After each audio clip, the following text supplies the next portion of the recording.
வணக்கம் மக்களே, சற்று முன் வெளியான முக்கியமான அறிவிப்பு. ரேஷன் கடைகளில் ரேஷன் பொருட்களை குறைவான எடையில் கொடுப்பதை தடுப்பதற்காக மின்னணு தராசு மற்றும் டிஜிட்டல் முறையில் பில்லிங் வசதியை எல்லாம் கொண்டு வந்திருக்காங்க.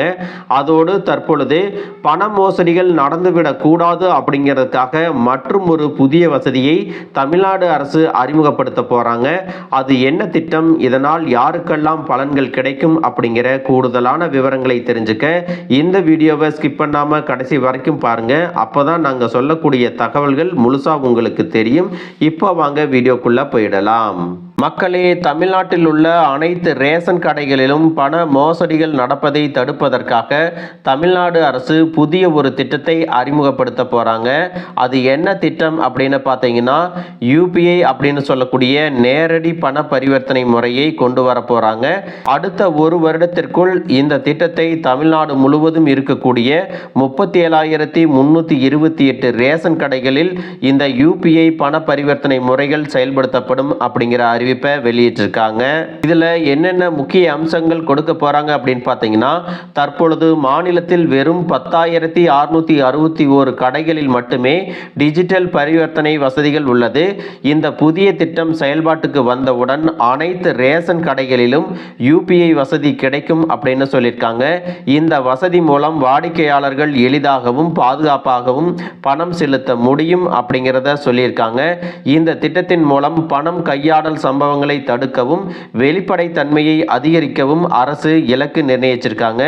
ரேஷன் கடைகளின் செயல்பாடுகளை நவீனமயமாக்குவதும் இதனுடைய முக்கிய நோக்கம் அப்படின்னு சொல்லியிருக்காங்க.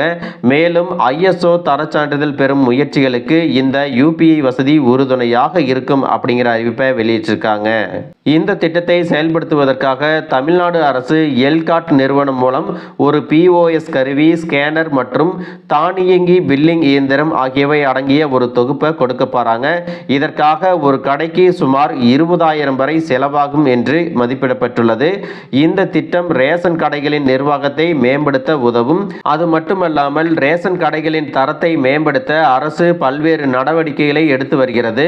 இந்த தரத்திற்காக ISO 9001 தரச்சான்றிதழை 10,000க்கும் மேற்பட்ட கடைகளும், சேமிப்பு பாதுகாப்பிற்காக ISO 28000 தரச்சான்றிதழை 2,000க்கும் மேற்பட்ட கடைகளும் பெற்றுள்ளன. இந்த சான்றிதழ்கள் கடைகளின் செயல்பாடுகளில் சிறந்த தரத்தை உறுதி செய்கின்றன. மொத்தத்தில் பார்த்தீங்க அப்படின்னா, தமிழகத்தில் யூபிஐ பண பரிவர்த்தனை முறையை அனைத்து ரேஷன் கடைகளிலும் அறிமுகப்படுத்துவதன் மூலமாக அரசு டிஜிட்டல் பரிவர்த்தனையை ஊக்குவிக்கிறது. இது கடைகளின் செயல்பாடுகளை நவீனமயமாக்குவதோடு வாடிக்கையாளர்களுக்கு சிறந்த சேவைகளை எல்லாம் கொடுக்க உதவும்.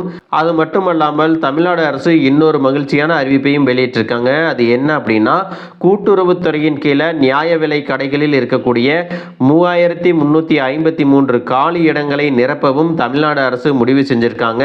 முதலமைச்சர் MK ஸ்டாலின் தலைமையிலான தமிழ்நாடு அரசு கூட்டுறவுத்துறையின் கீழ் மேற்கொண்டுள்ள முக்கிய சாதனைகளை அரசு அதிகாரப்பூர்வ அறிக்கையாக வெளியிட்டிருக்காங்க. மேலும் 1 லட்சம் மகளிர் சுய உதவி குழுக்களுக்கு 2,118 கோடி ரூபாய் கடன் தள்ளுபடி செய்யப்பட்டுள்ளது.